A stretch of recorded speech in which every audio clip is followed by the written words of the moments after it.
बिस्मिल्लाहिर्रहमानिर्रहीम। अस्सलाम वालेकुम dear students, I am Kaleem Khan. आज नए लेक्चर के साथ एक्सरसाइज नंबर 8.1 आज हम डिस्कस करने वाले हैं। इसमें क्वेश्चन नंबर 4 और इस क्वेश्चन के अंदर हम डिस्कस करेंगे find the value of M and C. M और सी की वैल्यू फाइंड करें by expressing in the form of y is equal to M x plus C. पहली बात तो ये कि हमें जो इक्वेशन दी गई है उसमें से हमने m और c की वैल्यू फाइंड करनी है by expressing y is equal to M x plus c. यानी कि हम उस इक्वेशन को इस इक्वेशन के y is equal to M x plus c की फॉर्म में लिखने के बाद हम m और c की वैल्यू फाइंड करेंगे। अब आते हैं हम इक्वेशन की तरफ। x minus 2y is equal to minus 2, x minus 2y is equal to minus 2, यानी कि हमने y को अलग करना है और बाकी टर्म्स को दूसरी तरफ भेज देना है। तो y को हमने माइनस का 2y था, हम इस तरफ लाए तो ये क्या बना, प्लस का 2y बना। ये माइनस का 2 इस साइड पे गया तो प्लस का 2 बन गया, यानी कि इस 2 को हम इधर ले जाएंगे, डिवाइड हो जाएगा। हम y को अलग करेंगे और बाकी तमाम टर्म्स को हम दूसरी तरफ ले जाएंगे। जब ये दूसरी तरफ आएंगे तो हमने ये 2 को divide x divided by 2 plus 2/2, हमने इनको 2 को अलग अलग कर लिया तो हमारे पास एक फॉर्म बन गई y is equal to 1/2x plus 1। ये हमारे पास फॉर्म बन गई है y is equal to 1/2x plus 1। हमने इसे y is equal to M x plus c से कंपेयर करना है और कंपैरिजन के बाद हम लिखेंगे, यहाँ पर देखें एम एक्स, एक्स के साथ m है, यहाँ पर x के साथ क्या है 1/2 है। इसका मतलब है हमारी m की वैल्यू जो बनेगी वो 1/2 बनेगी और प्लस c प्लस 1, यानी ये c जो है वो किसके बराबर है, 1 के इक्वल है। तो हम लिख देंगे c इज इक्वल टू 1। यानी कि सबसे पहले हमने क्या करना है कि उस इक्वेशन, गिवन इक्वेशन को इस इक्वेशन के साथ कंपेयर करना है, पहले उस शक्ल में बनाना है, फिर उसके बाद हमने m और c की वैल्यू इसी तरीके से फाइंड करना है। बहुत इंपॉर्टेंट क्वेश्चन है और बोर्ड के पेपर में इस तरह का सवाल आता है और ये आपने इसे अच्छी तरह से प्रैक्टिस करनी है। और ये हमारे शॉर्ट सिलेबस में सिर्फ एक ही सवाल है और एक सवाल होमवर्क के अंदर है, वो आप होमवर्क में कीजिएगा। इसी तरह हम आते हैं क्वेश्चन नंबर 5 की तरफ। इस क्वेश्चन नंबर 5 में उसने एक पॉइंट दिया गया है और वो एक लाइन दी गई है, यानी कि एक इक्वेशन है और ये इक्वेशन है और ये हमारे पास पॉइंट है। अब वो पूछना ये चाह रहा है कि ये जो पॉइंट है क्या इस लाइन में मौजूद है, लाइन पर लाई कर रहा है कि नहीं कर रहा।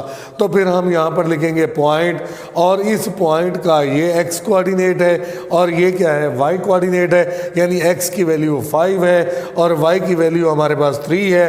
हमारे पास लाइन जो है वो है 2x minus y plus 1 is equal to 0। ये हमारे पास लाइन है। हमने इस पॉइंट को ये वेरीफाई करना है कि ये पॉइंट इस लाइन पर मौजूद है या नहीं है। तो फिर हम क्या करेंगे, ये x की वैल्यू और ये y की वैल्यू, ये दोनों वैल्यूज़ आप क्या करेंगे, इस लाइन के अंदर हम पुट करेंगे। यानी x की जगह पर 5 और y की जगह पर हम 3 पुट करेंगे। 3 पुट करने के बाद हम देखेंगे कि आया कि ये इसकी लेफ़्ट साइड राइट साइड के इक्वल है या नहीं है। अगर लेफ़्ट साइड राइट साइड के इक्वल आ जाती है तो ये वाला पॉइंट इस लाइन पर मौजूद होता है। अगर ये वेरीफाई नहीं होता, लेफ़्ट साइड राइट साइड की इक्वल नहीं आती, तो हम लिख देंगे कि ये वाला पॉइंट जो है ना इस लाइन पर मौजूद नहीं है। तो इस सूरत में ये 5 to the 10 minus 3 plus 1 is equal to 0। 10 में से 3 को माइनस करें 7, 7 प्लस 1 8, 8 जो है वो 0 के इक्वल नहीं होता।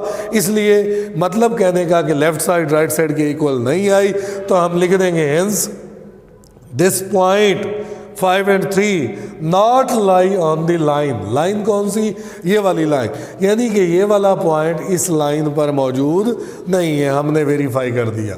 आते हैं हम अगले क्वेश्चन की तरफ जो कि 8.2 एक्सरसाइज का है, क्वेश्चन नंबर 3। वो कहता है स्केच द ग्राफ ऑफ, इसका आपने ग्राफ बनाना है। क्या करना है, हमने इसका ग्राफ बनाना है। और ये प्रीवियस लेक्चर के अंदर मैं आपको ग्राफ बनाने का तरीका बता चुका हूँ। आपको क्या करना होगा, सबसे पहले इस इक्वेशन से एक टेबल क्रिएट करना होगा, बनाना होगा, और टेबल के मुताबिक आप ग्राफ लाइन बना सकते हैं। और मैं देख रहा हूँ कि यहाँ पर सिंगल वेरिएबल है, इसका मतलब है ये y वेरिएबल की वैल्यू हमने मालूम करनी है। इसको जब मैंने मालूम किए तो ये आया y = 1/3, यानी x की वैल्यू है नहीं, x का कोऑर्डिनेट है नहीं, तो हम उसके कोऑर्डिनेट को इसी तरह लेट करेंगे और एक टेबल बनाएंगे। y की वैल्यू कांस्टेंट रहेगी और x की वैल्यू को हम चेंज कर देंगे 0, -1, -2 और इस तरफ से, और इधर 1, 2 और 3, 4, 5 इसी तरह ये हम इसे चेंज करते रहेंगे। यानी ये माइनस वाले इधर भी और प्लस वाले इधर भी, और ये वैल्यूज़ जो है ना वो y की भी वैल्यूज़ कांस्टेंट वैल्यू है, ये भी आगे तक इसी तरह चलती रहेगी। हम इस तरह का टेबल बनाने के बाद ये वैल्यू में पॉइंट इकट्ठे करेंगे कि हमारे पास पॉइंट कौन से बनेंगे, एक x की वैल्यू और एक y की वैल्यू एक पॉइंट, एक x की वैल्यू एक y की वैल्यू दूसरा पॉइंट, एक x की वैल्यू और एक y की वैल्यू तीसरा पॉइंट। इस तरीके से आप ये पॉइंट बना लेंगे और बनाने के बाद आप क्या करेंगे, एक ग्राफ बनाएंगे। और ग्राफ कैसे, ये x एक्सेस और y एक्सेस जो है ना वो आप बनाने के बाद आप ये गैप देखें, सिमिलर गैप, ये ओरिजिन पॉइंट होगा, ये 1, 2, 3 और 4, 5 अप टू सो ऑन, इसी तरह 0, -1, -2 एंड -3 ये आप बना लेंगे। और यहाँ पर सबसे बड़ी बात ये कि y की वैल्यू यहाँ पर कांस्टेंट है, क्या है वो 1/3, और 1/3 किसके बराबर होता है, 0.3333। हम इस तरह से 0 पॉइंट के अंदर लिखने की बजाय मैंने यहाँ पर बटा के अंदर लिखा है, फ्रैक्शन फॉर्म में लिखा है, ताकि फ्रैक्शन फॉर्म जो है ना वो इजी समझ सकें आप।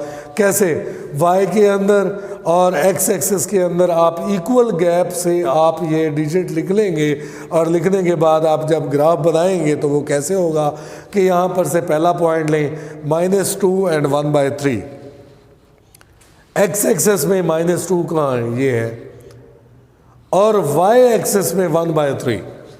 y एक्सिस में 1/3 आप कैसे बनाएंगे, नंबर लाइन पर ज़ाहिर करने के लिए आपने पॉइंट जो है ना वो सीखे थे दूसरे चैप्टर के अंदर। तो वहाँ पर हम क्या करते हैं कि एक लाइन को, क्योंकि 1/3 है तो उस पूरे पॉइंट को 3 हिस्सों में डिवाइड कर दें, 1 और 2, यानी कि एक हिस्सा, 2 हिस्से और 3 हिस्से। हम पहले हिस्से पर जो है ना वो ये हमारा क्या आ जाएगा, 1/3 आ जाएगा, और दूसरा हिस्सा क्या है 2/3, और तीसरा हिस्सा 3/3 यानी ये 1 के बराबर होगा। तो आप क्या करेंगे, 1/3 पॉइंट को मेंशन करेंगे, इधर से आप स्ट्रेट लाइन और इधर से -2, और ये इस तरीके से ये आपको एक पॉइंट मिल जाएगा। फिर दूसरा क्या है, -1 और ये 1/3, फिर तीसरा पॉइंट क्या है 0 और ये 1/3, और इसी तरह 1 और ये 1/3, और ये 2 और ये 1/3, यानी कि 1/3 क्या है, कांस्टेंट आ रहा है। जब y की वैल्यू गिवन हो तो वो x एक्सिस के पैरेलल होता है, जब x की वैल्यू गिवन होती है तो वो y एक्सिस के पैरेलल ग्राफ आता है। तो इसी तरह यहाँ पर हमने A, B, C और D और E 5 पॉइंट हमने मेंशन किए हैं, और 5 पॉइंट को जब ज्वाइन किया तो वो एक लाइन बन गई, और वो लाइन क्या थी, 3x - 1 जो हमें गिवन थी। 3y - 1 = 0, ये हमारे पास लाइन बन गई है। और हमने इस लाइन को, इन पॉइंट्स को जब मिलाया तो ये हमारे पास लाइन आ गई किसकी, 3y - 1 = 0। हमने एक ग्राफ स्केच किया है जो कि x एक्सिस के पैरेलल है, और वो इसलिए पैरेलल है क्योंकि हमारे पास एक y की वैल्यू है, तो y की वैल्यू जब आती है सिर्फ y की वैल्यू x की वैल्यू ना हो तो इसका मतलब है हमारे पास वो x एक्सिस के पैरेलल होगा।